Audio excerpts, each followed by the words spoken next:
వివేకానందరెడ్డి హత్యపై లోకేష్ అర్థం లేని ఆరోపణలు చేస్తున్నారని, హత్యను కూడా రాజకీయంగా వాడుకొని లబ్ధి పొందాలని చూస్తున్నారని విమర్శించారు వైసీపీ నేత పార్థసారథి. టీడీపీ ప్రమేయం లేకపోతే సీబీఐ విచారణకు ఎందుకు భయపడుతోందని ప్రశ్నించారు. అభివృద్ధిని కేంద్రం అడ్డుకుంటోందని అబద్ధాలు చెబుతున్న బాబు తన అసమర్థతను కప్పిపుచ్చుకునే ప్రయత్నం చేస్తున్నారన్నారు. బీసీలకు రాజ్యాధికారం, కుల మత రహిత సమాజం వైసీపీతోనే సాధ్యమన్నారు.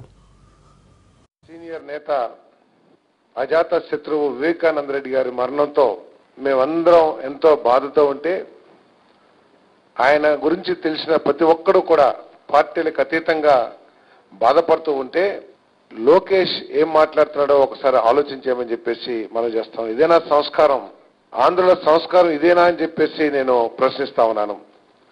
వివేక మృతి విషయం తెలిసి పరవశించా అని చెప్పేసి లోకేష్ మాట్లాడుతున్నామంటే ఎంత కిరాతకంగా ఈ పార్టీ వాళ్ళు ఆలోచిస్తున్నారో ఒకసారి మనం అర్థం చేసుకోవాలని చెప్పేసి మనం చేస్తాం.